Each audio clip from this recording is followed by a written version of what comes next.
Quite a while back, when I first got the stove, I made a video about these burners and these sensors that are in the electric burners of the stove. And I actually ended up disabling this one. And this burner has worked the way I wanted it to. Now, if you have a stove with these burner sensors, the reason you have them is that after 2018 in the United States, stove manufacturers were required to put them in. And what they do is they make it so that you can't have a grease fire as easily, or if things boil down, the burner will turn off. The only problem with this is that they use a system that works erratically, so that when you're trying to cook certain things, they don't cook well. The burner goes off and on periodically, and it seems to have a mind of its own, so it makes cooking very difficult sometimes. So for this video, one goal is an explanation of how this works so that we can understand what we need to do about it. Then I want to show you a very quick fix that requires no taking apart or doing anything to the burner. And then another method where it is a permanent fix that where you need to alter the burner like I did this one, but a little bit cleaner method. And another part of this will be, if you're not going to do anything to these burners, how to live with them as they are. There are some things you can do to make them a bit less frustrating. Now, part of the problem is how these work. These buttons in each burner are not thermostats. They don't vary the temperature up and down. What they do is they turn the power off and on to the burner. And it does it at a very specific time. Doing research, I found out that these sensors will turn the power to this burner off if they hit 400 degrees. And then they have to drop 100 degrees to about 300 degrees before they turn on. Now, why 400 degrees? I mean, a pot of water will boil at 212. It's because the heat is being taken away in the cooking and by whatever's in the kettle or pot or fry pan, so that these have to work overtime at a very high temperature. Burners do get up to at least 400 degrees in order to keep your pot of soup boiling at 212 or whatever temperature you want it for. If this was a thermostat that just kept the temperature at an even setting whatever you set at, that would be great. But what it does is it cuts the power. And it's a good thing in a way, because if you have a pot of soup that boils down, it'll get very hot and stay at 400 degrees, and it'll cut the power to this burner so it won't burn whatever is in the pot. Also, it stops cooking oil, or it should stop cooking oil from getting so hot that it could catch fire. So it stops grease or oil fires, I guess. Now, these burners can be replaced by ones that don't have this safety feature. And if they're requiring them in stoves, and why can you replace them with ones that don't have it? Well, the law says they can't sell a stove without it. But it doesn't mean that someone who makes the electric burners, the elements, can't sell them. There's no law about that. So you can go and buy these, and some of them are fairly inexpensive, and replace them. They just plug in. You get the one for the right stove. They're all pretty much the same. Pulls out, plugs in, very easy to replace. It's like plugging in something into a light socket. So why not do that? Why stick with these? Well, for a couple of reasons. First of all, this stove I replaced after having one like it for 22 years. And the reason I replaced it with this particular model is I have the only 27-inch stove. Most of them are 30 inches. That's a standard width. And even though my other stove was still working good, I decided to get a new one after 20 years because they were discontinuing it. And it's the only one that would fit in this granite opening. So I said, you know, if it's going to last another 20 years, that'll be good enough for me. So I threw away actually a good older stove. But this stove, and I'm kind of glad for this, is identical after 22 years. It cosmetically looks a little bit different, but if I needed to replace parts inside, plugs, sockets, switches, they're identical. There's no difference in the stove. I know I opened it up to check it. I do stuff like that. The only difference, of course, is the old burners did not have this sensor. Now, the reason that I really want to keep these burners is because they last, it appears, forever. I never replaced one on the old stove. They're a very high quality burner. This GE burner costs about $80, whereas you can get a third party one that will work good for about $15, as low as $15. The elements on this are wider, they're thicker, and in most cases there are more coils, which is why this burner heats up really fast. It gets cherry red in a couple of minutes, whereas other ones not quite so fast. So it's a very high quality burner. I'd really like to keep them, but I'd like it to work like the old ones did. Now, for those of you that want to keep the safety sensors and just live with it, I lived the first 68 years of my life without this sensor, and it was fine. And you can buy burners without this sensor, so it's fine for a lot of people, I guess. The hassle of cooking with this, and if you have a stove like this, you may be noticing it, depending on how you cook and what you cook with. First, let's tackle how they work. Like I mentioned before, they aren't a thermostat. They turn the burner on and off. Off when it hits 400 degrees, on at about 300. And the burner button, that's thermostat button, has to be hitting the bottom of the pan in order to work properly. And how this works is that in that little switch, there is 2 prongs in there. And then there are 2 pieces of metal above it, and they're sandwiched together like this.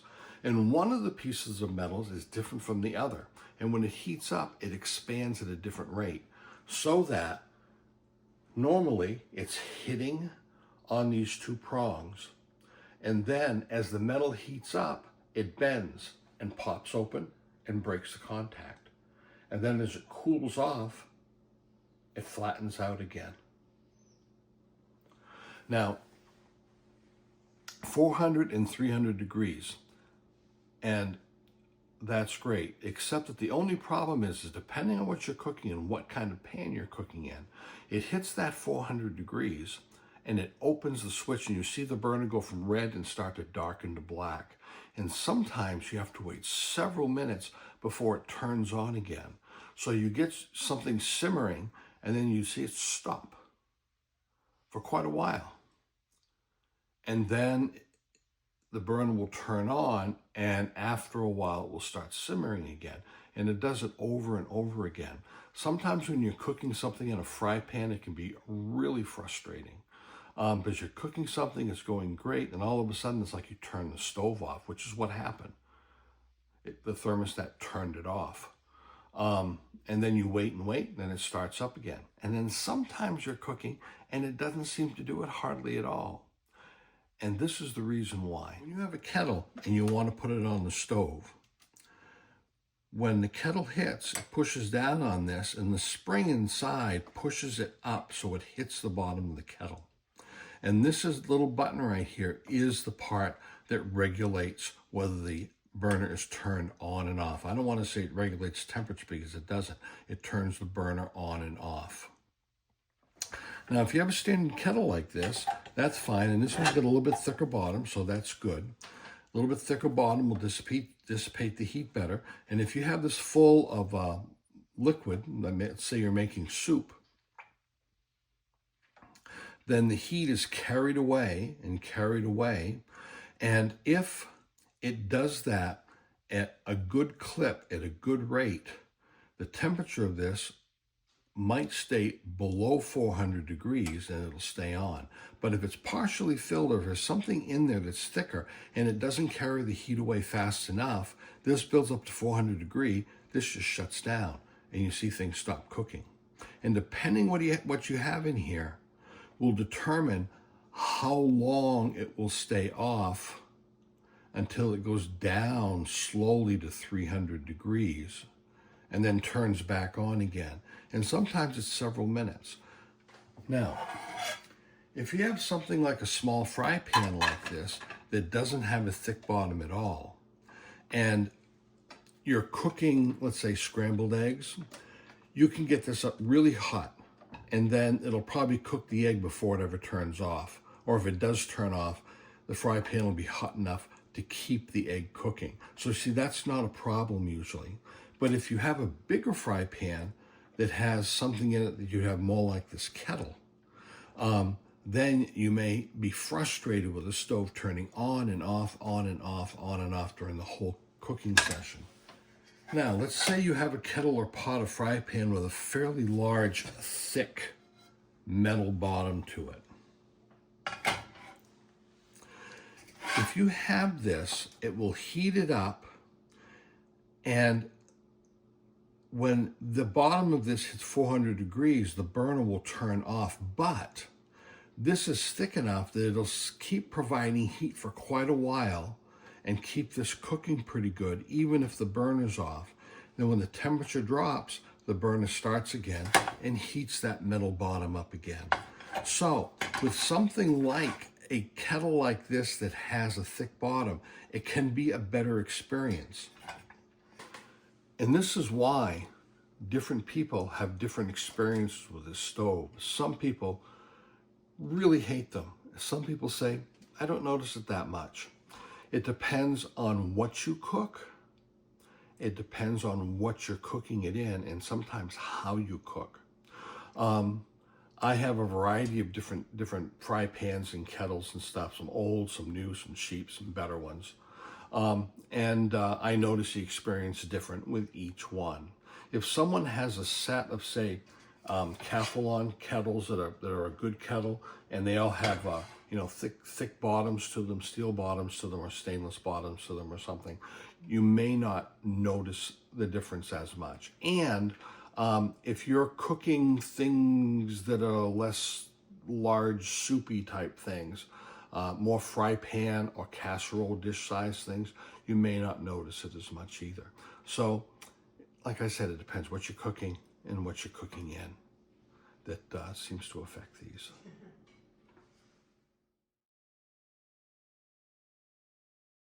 Now, there are two ways that I've tested to make this on and off effect go away.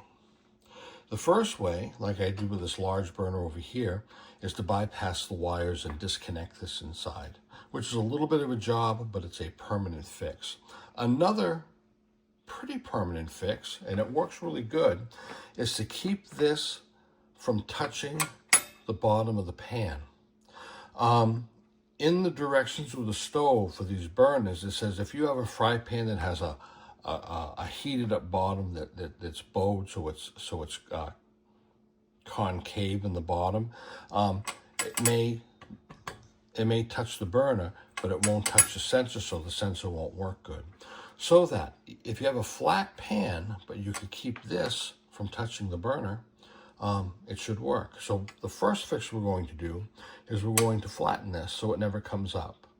And then the second fix we're going to do is we're going to take these apart underneath and rework the wires to make it permanent.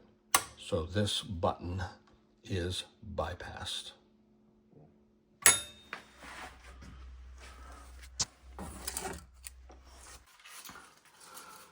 Now you could use almost any type of wire for this. This is a stainless steel 20 gauge wire. I have 18, but the 20 is thinner, and thinner is probably easier to work with.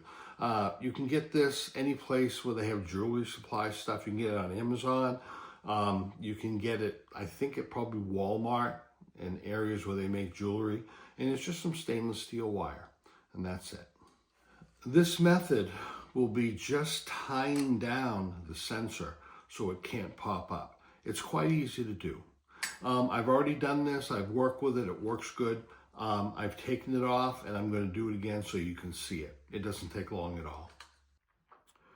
Now, I've cut off a length of wire, and I'm going to start off by folding it in half and bending it over quite sharply on the end. And then you'll notice on a burner, there are 3 of these bars. And if we had one here and one here, that would be great, but we don't. They're evenly spaced. We want to be able to cut across the top of this sensor.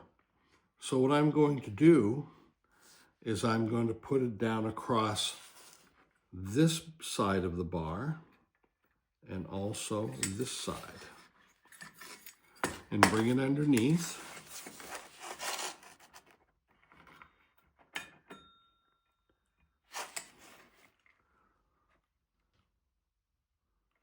And you can see it goes right down pretty low. And then I am going to twist it.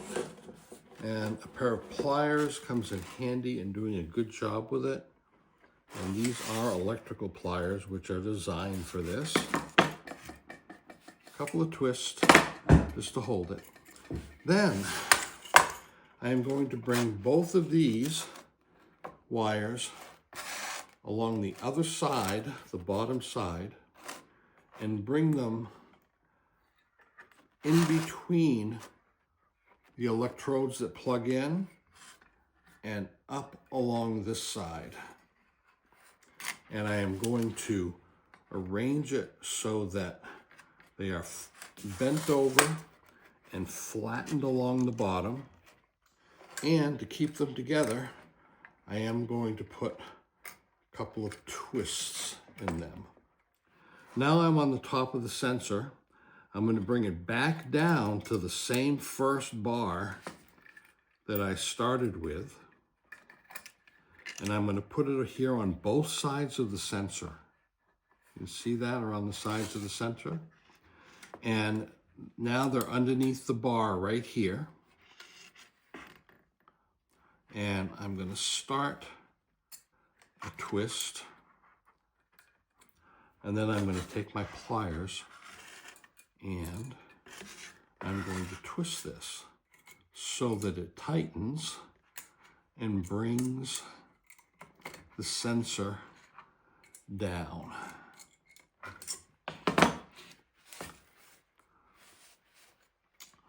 Okay, so there it is, and there it is underneath, and my last task is to cut this off, trim it down. So, there it is. If a pot should end up across here, it won't touch the button. And I don't think that this switch can deactivate itself without touching the bottom of the pot. That's why they make such an issue of having this spring to bring it up top and saying that it has to be touching on the pot in order to work properly. If this should loosen up a little bit because your wires, like, aren't bent nice and square, if it should give a little slack after a while, just take your pliers and give it a few more twists until it locks it down. But right now, it is below the burner. I'm going to cut this off, believe it or not, because I've done this already and it works, but I want to do the what I call the wiring fix that I had did on the larger burner that I had. So I'll take this off and I'll be right with you. Now, the first step of this rewiring process is to cut this bottom piece off. Now, we're going to cut it off. We don't have to put it back on. It won't be needed. And there are 3 solder points. Here, here, and here are actually weld points. And if you have a Dremel with a small cutoff wheel, that would be your best option. I have a Dremel, but I don't have any cutoff wheels. But I do have a grinder. So I am going to make a small incision on those 3 points, and hopefully this will just pop off.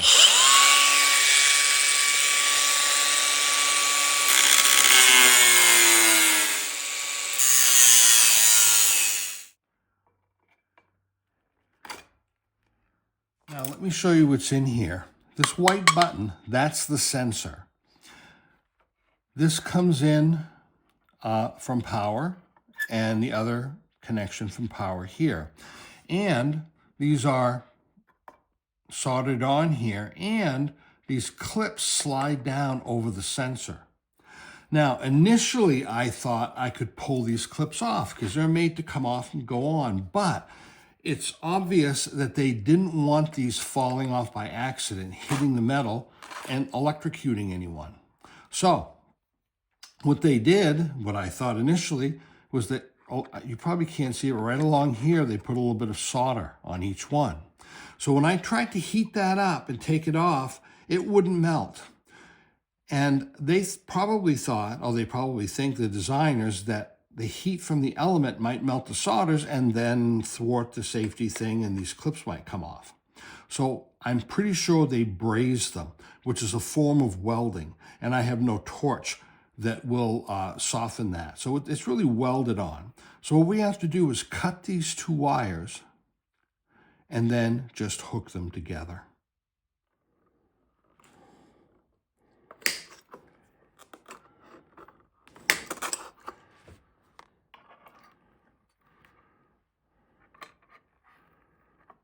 What I've done is, after cutting these wires, I took a razor knife and cut the insulation off, and it's thermal insulation. So once you just cut those threads, it pulls off really easy. And I have some ceramic wire nuts. And at this point, I could probably just go ahead and screw this on and that would be fine. But I want a little bit better connection, so I am going to solder this at this point.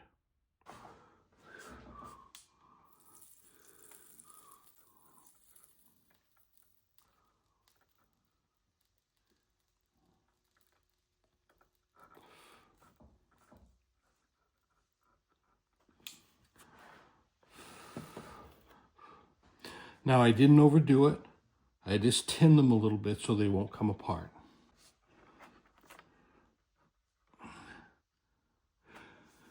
Now, these small wire nuts are ceramic, so they're, for heat. I bought this little box at Amazon for just a couple of bucks, but you could probably pick them up individually at a hardware store. I only needed a couple. I don't need a box like this. I may never even use these. So, screw this on. It's nice and tight. From here, I could tuck this inside and be done with it. But I want to do one more step.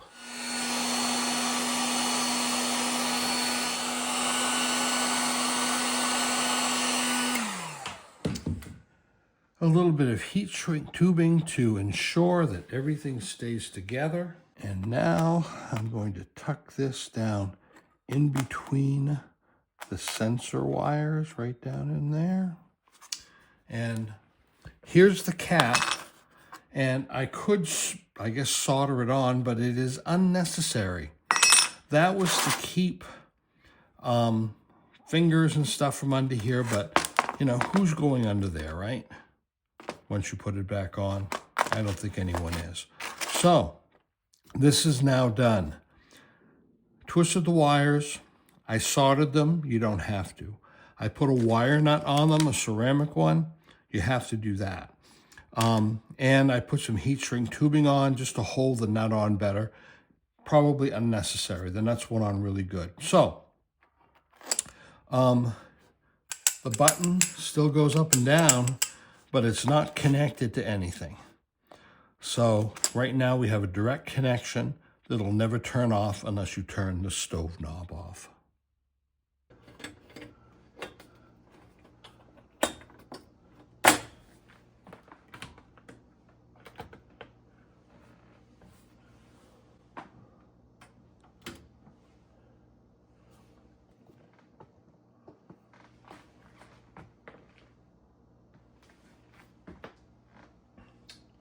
Put these in the dark so we can see them getting red. Of these 4 burners, I did this one long ago, a different way, a harder way. I just did these 2, which are now heating up. This one I'm not doing, and can you guess why? So, I have stopped this for a minute so that they'd have time to heat up. And as you can see, they are working. And even if I would have put a pot on here, they would not go off. I would have to cut the heat down. This burner back here will stay as it is in case I want to put that pot of soup on and leave it for a few hours and let it simmer. If it boils down, because I'm forgetful sometime, it won't burn. The burner will turn off because it'll be too hot to keep going. So they do have their good points. As far as the other burners, they work like the old burners that I've always had now. And if you should decide to do that, keep in mind, and this is for informational purposes only, do it at your own risk. You know why I'm saying that, right? And whatever method you use, if you decide to change the wiring, if you should decide to just hold the sensors down with the stainless steel wire like I showed, or if you decide to just use the certain pots and cook a certain way and live with it, then I wish you all the luck in whichever endeavor that you choose.